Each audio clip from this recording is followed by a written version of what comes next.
Islamic point of view کیا ہے اس میں؟ بسم رب محمد کریم علیہ الصلوۃ والتسلیم. سب سے پہلے تو یادآوری کا شکریہ، اور ہمیشہ کی طرح آج بھی آپ نے ایک بڑا بامانی بامقصد پروگرام جو ہے اس کو ترتیب دیا، اور یہ عنوان میں سمجھتا ہوں اس وقت کیونکہ معاشرے میں ایک سوال کی شکل میں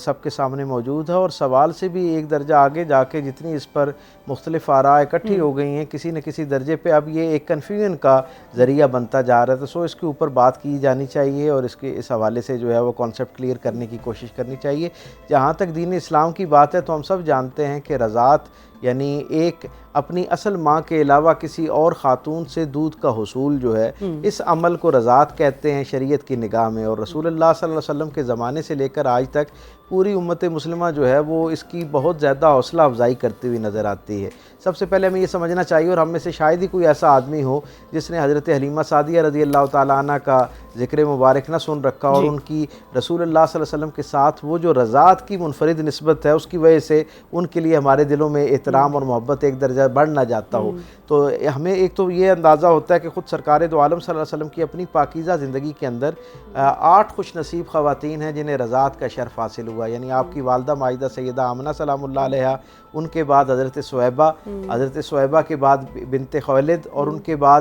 حضرت سعدیہ، حلیمہ سعدیہ نہیں، حضرت سعدیہ. اور حضرت سعدیہ کے بعد ہمیں تاریخ بتاتی ہے کہ 3 خواتین ایسی ہیں جن کا نام عاتقہ ہے، اور پھر ان 3 خواتین کے بعد حضرت حلیمہ سعدیہ کی باری آتی ہے جنہوں نے پھر ایک طویل عرصے تک سرکار دو عالم صلی اللہ علیہ وسلم کو دودھ پلایا. تو اس سے ایک تو یہ اندازہ ہوتا ہے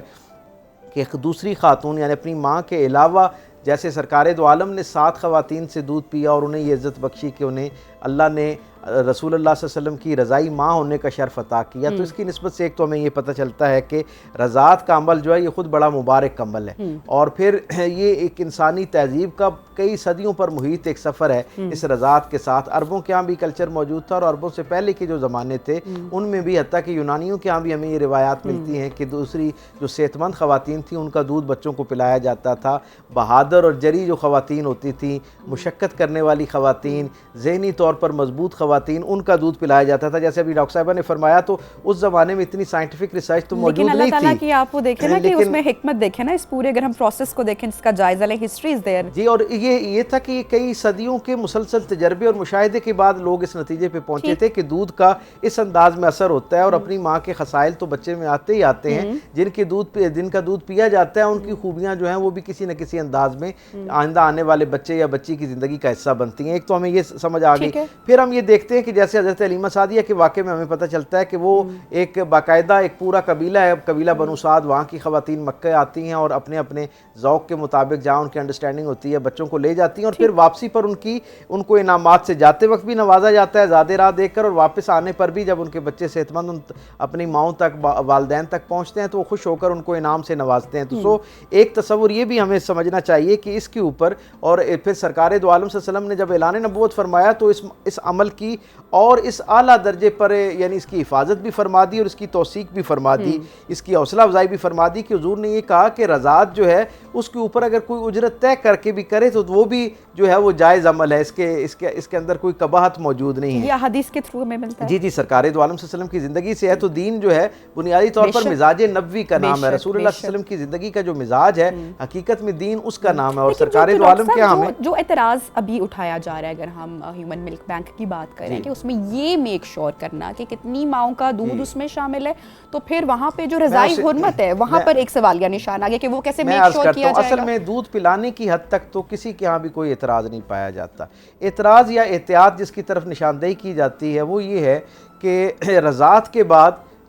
جب ایک بچے کے ساتھ ایک خاتون کا دودھ کے رشتے کی نسبت سے ایک تعلق قائم ہو جاتا ہے ماں اور بیٹے والا، تو ان کے درمیان تو ایک حرمت دائمی قائم ہو گئی، یعنی ہمیشہ کے لیے وہ ایک دوسرے کے محرم ہو جاتے ہیں. لیکن اس کے ساتھ ساتھ وہ جو خاتون جس نے دودھ پلایا ہے اس کے بچے جو ہیں ان کے ساتھ بھی دودھ پینے والے اس نوخیز بچے کے رشتے کچھ قائم ہو جاتے ہیں. ان رشتوں کی پاسداری اور حرمت جو ہے اس کے حوالے سے لوگ فکر مند ہیں کہ شاید ان کا اہتمام نہ کیا جا سکے. تو یہ یقیناً اس حد تک بالکل درست بات ہے کہ اس رضاعت کے بعد یہ بڑا ایک اہم عمل ہے اور بڑی اہم ذمہ داری ہے کہ اس خاتون کی نسبت سے، اس رشتے کی نسبت سے جو لوگ حرمت کے طور پر آپ کے بہن یا بھائی بن جاتے ہیں، ہے, رضائی بہن بھائی بن جاتے ہیں, ان کے ساتھ وہ جو حسن سلوک کرنا ہے, اور پھر جو نکاح کے معاملات ہیں, باقی چیزوں میں جو احتیاطیں دین مبین نے بیان کی ہیں, ان سب کو کیسے اختیار کیا جائے, یہ ایک سوالیہ نشان ہے. میں یہ سمجھتا ہوں کہ اس ایک سوالیہ نشان یا اس ایک خدشے کی بنیاد پر اس پورے خیر سے جو ہے وہ دستبردار نہیں ہونا چاہیے. اور اس پوری خوبی اور خیر والی جو بات ہے,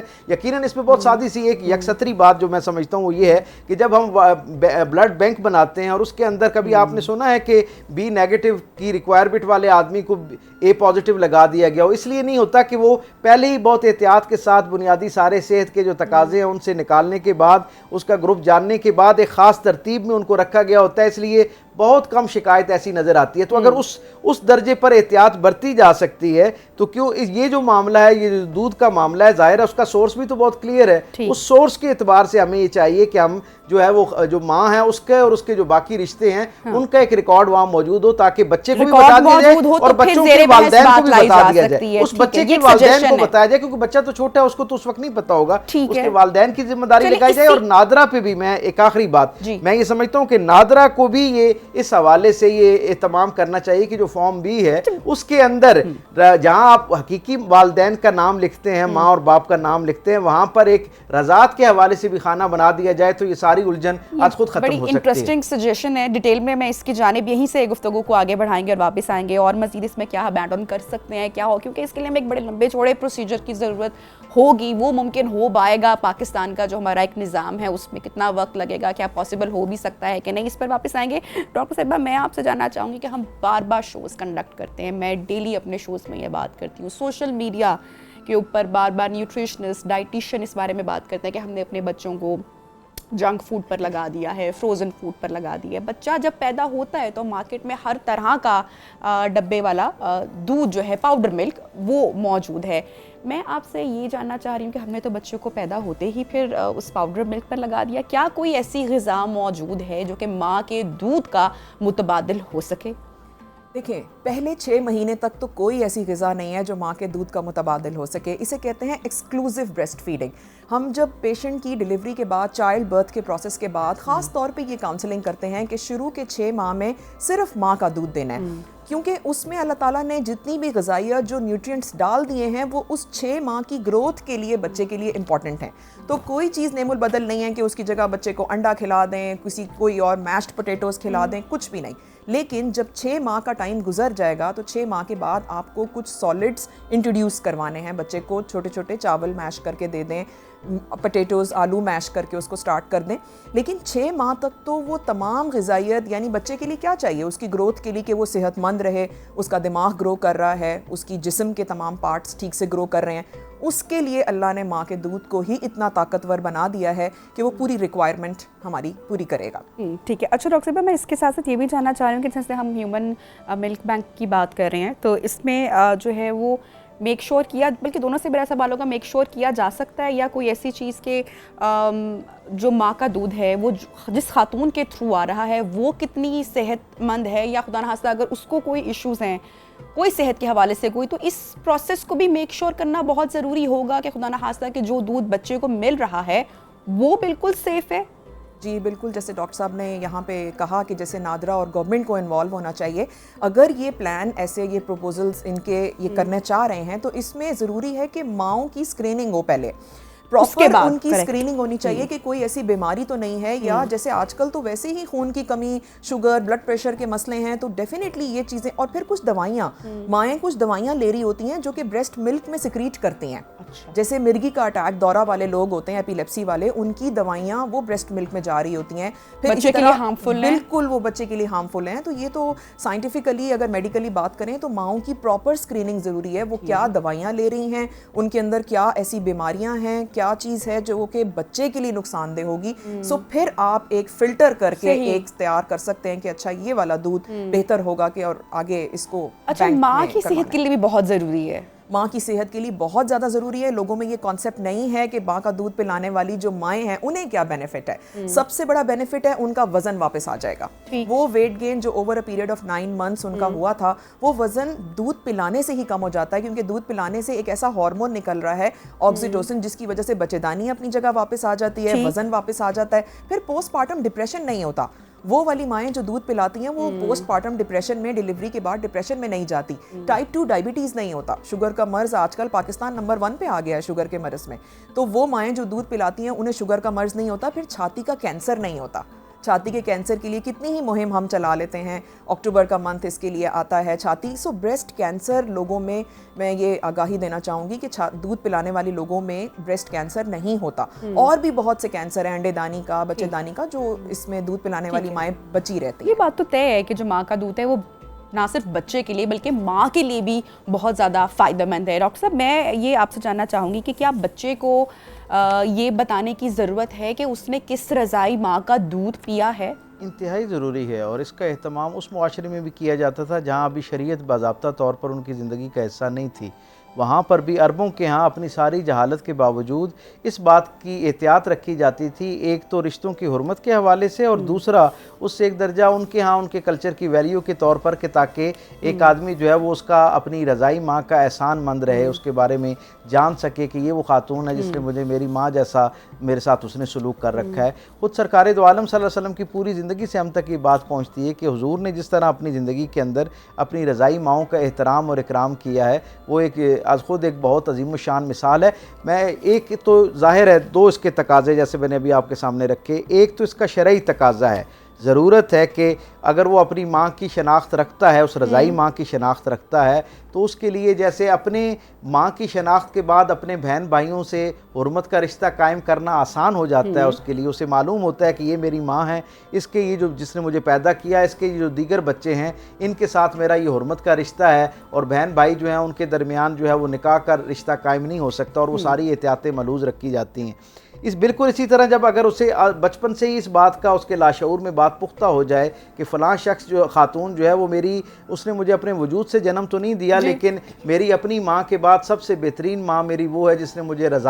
میرے ساتھ رضاعت کا رشتہ رکھا، تو اب اس کے جو بچے ہوں گے اس کی نسبت سے وہ جو حرمت کی ساری احتیاطیں ہیں وہ اس کے ملحوظ خاطر رہیں گی. اس میں فرائض بھی آتے ہیں. ہر رشتہ جہاں پر کچھ خوبصورتیاں لے کر آتا ہے، آسانیاں اور راحتیں لے کر آتا ہے، بالکل وہاں پر اس کے ساتھ کچھ ذمہ داریاں جو ہیں وہ بھی ساتھ نظر آتی ہیں. رسول اللہ صلی اللہ علیہ وسلم کو جس دوسری خاتون نے دودھ پلانے کا شرف پایا نا، حضرت صہیبہ، حضور مدینہ تشریف لے گئے اور وہ مکے میں رہتی تھیں، اور سرکار دو عالم صلی اللہ علیہ وسلم سے مروی ہے، حضرت انس بن مالک کہتے ہیں کہ سرکار دو عالم صلی اللہ علیہ وسلم جتنے عرصے تک مدینے میں رہے، کوئی قافلہ مدینے سے مکے کی طرف ایسا نہیں گیا کہ جس کی اطلاع حضور کو ہو کہ یہ مکے جا رہا ہے، اور حضور نے اپنی اس رضائی ماں کے لیے اسے تحائف، پیسے یا کپڑے نہ بھیجے ہوں. تو اس سے اندازہ یہ ہوتا ہے کہ یہ رشتہ جو ہے اسی طرح کی دائمی محبت کا اور دائمی احسان مندی کا، اعتراف محبت کا تقاضا کرتا ہے جیسا حقیقی ماں کا رشتہ آپ سے تقاضا کرتا ہے. اسی وجہ سے اس کی سب سے بڑی دلیل ہی یہ ہے کہ جیسے ماں کے رشتے کے ذیل میں اس کے ساتھ کے جو اس کی باقی اولادوں سے آپ کا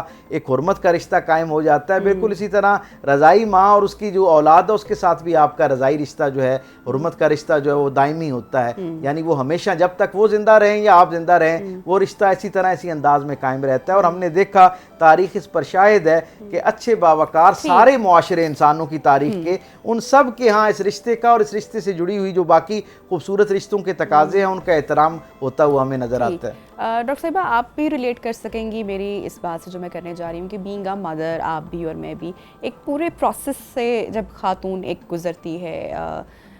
9 مہینے کا جو ایک پورا ایک طویل دورانیہ ہوتا ہے، بچے کا وزن کیری کرنا، پھر ایک ڈلیوری کا پینفل جو پروسیس ہوتا ہے، عورت ان سب تکلیفوں سے گزر کر ایک بچہ اس دنیا میں لے کر آتی ہے، اور جب بچہ اس کی گود میں آتا ہے تو وہ اپنی ساری تکلیفیں بھول جاتی ہے. آپ بھی اس چیز کو، اس فیل کو انڈرسٹینڈ کر پا رہی ہوں گی. تو ماں کے لیے اس میں کسی قسم کی کوئی قباحت یا کوئی بوجھ نہیں ہے کہ وہ اپنا دودھ اپنے بچے کو، لیکن یہاں پہ میں یہ صرف کلیئرٹی لینا چاہ رہی ہوں کہ چونکہ کچھ سرٹن کنڈیشنز جن کا ذکر آپ نے پروگرام کے آغاز میں کیا کہ ماں کی صحت نہیں ہے اس طرح سے، تو بچے کو ہم کیونکہ اس پر بات کریں کہ شوقیہ یا ماڈرن ہونے کی نشانی نہیں ہے، لیکن چونکہ کچھ سرٹن کنڈیشنز ہو سکتی ہیں، ماں ہی نہیں ہے اگر ڈیورنگ برتھ پروسیس، آج بھی آپ دیکھیں دور دیوار دیہی علاقوں میں آپ کے پاس آئی ایم شیور فیکٹس ہوں گے، نمبر ہوں گے جو کہ بچے ماؤں کے بغیر پل رہے ہوتے ہیں. تو یہ ماں کے دودھ کی جو افادیت ہے یہ کتنی ساری بیماریوں سے بچوں کو دور رکھ سکتی ہے، اور اللہ تعالیٰ نے قدرت نے اس کے اندر کتنے فائدے رکھے ہیں.